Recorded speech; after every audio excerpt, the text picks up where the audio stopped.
નમસ્કાર મિત્રો, ફરી વખત આપણે વર્ડ શીખવા માટે આવી ગયા છો અને આ વિડીયો જોઈ રહ્યા છો તો એજ્યુસફર તરફથી હું આપનું સ્વાગત કરું છું। તો ચાલો શરૂ કરીએ વર્ડ શીખવાની। તો વર્ડ હું અહીંથી શરૂ કરું છું।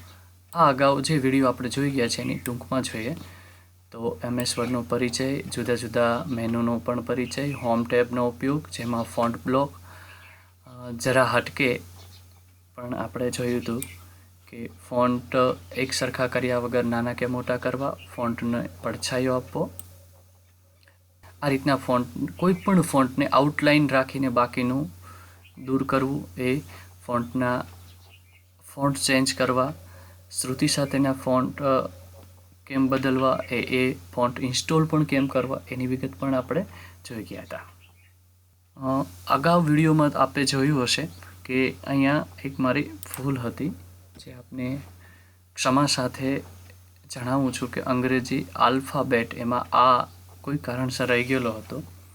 તો મિત્રો, અગાઉના વિડીયોમાં જે આ ભૂલ છે એ ક્ષમ્ય ગણશો અને અહીં હું એની ક્ષમા માગું છું।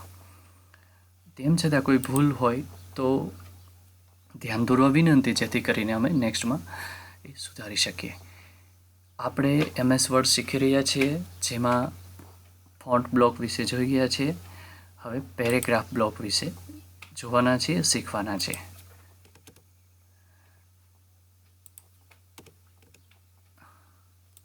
અહીંયા જુદું જુદું લખાણ છે જેનું હું થોડુંક ટાઈપ લખાણ કર્યું છે।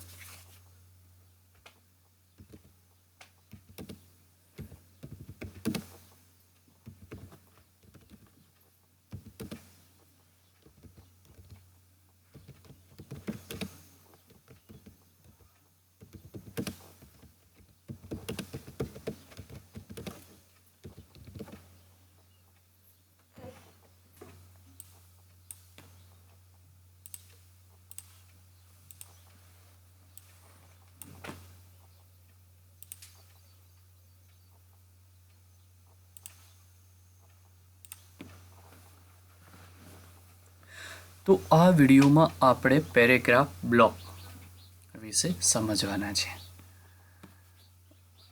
મેં અહીંયા મિત્રો એક નાનો એવો પેરેગ્રાફ 2 લીટીનો ટાઈપ કરેલો છે।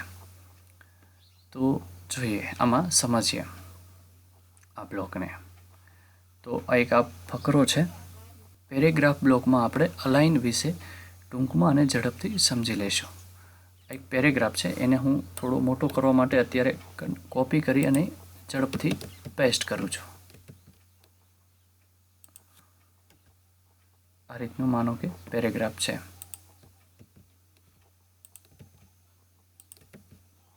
હવે આ પેરેગ્રાફનું અલાઇન કેવી રીતે?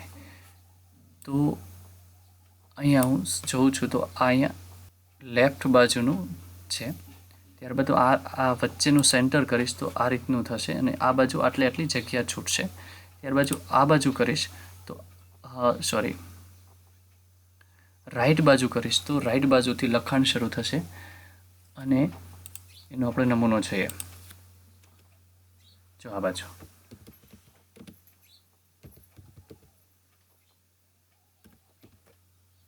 બરાબર છે, એન્ટર આપીશ તો ત્યાં હવે એ જ હું લેફ્ટ આપીશ તો આ રીતે લખાશે।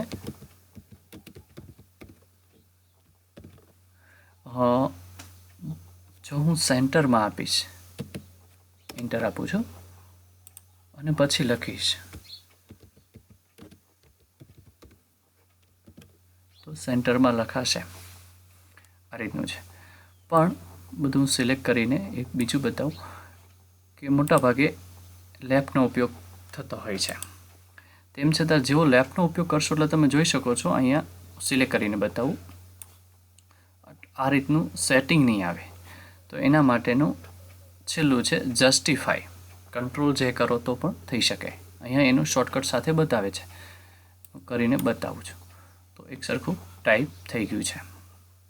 તો આ થયો પેરેગ્રાફમાં અલાઇનનો ઉપયોગ। ફકરાનું નાનું મોટું સેટિંગ શીખ્યા છે, હજી થોડું વધારે શીખીએ। અહીંયા હું સિલેક્ટ કરીને બતાવું છું આ રીતે સિલેક્ટ કરો અને આ બાજુ ફકરાની નીચે એક બટન આપેલું છે એના ઉપર ક્લિક કરો. ગુજરાતીમાં જ્યારે હંમેશા લખાણ શરૂ થતું હોય છે ત્યારે આગળ પહેલી લાઈન છે જે ફકરાની એના 1 થી 2 શબ્દો જેટલી જગ્યા છૂટેલી હોય છે.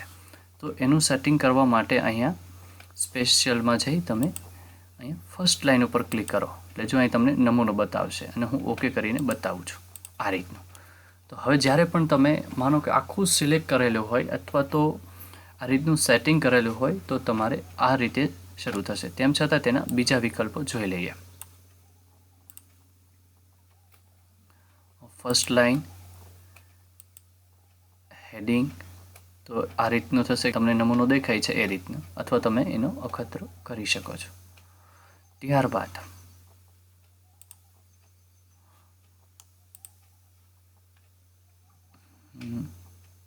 તમારે ફકરો છે એ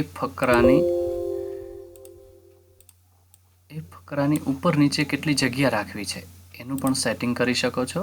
આ રીતનું અહીંયા 0 આપેલો છે તો હું અહીંયા વધારું છું. જો આ રીતની જગ્યા મળશે. આફ્ટરની અત્યારે 10 છે, ખરેખર 0 હોય તો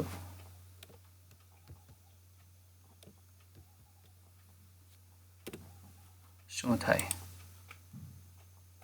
આ રીતનું હોય છે. પણ જ્યારે ફકરો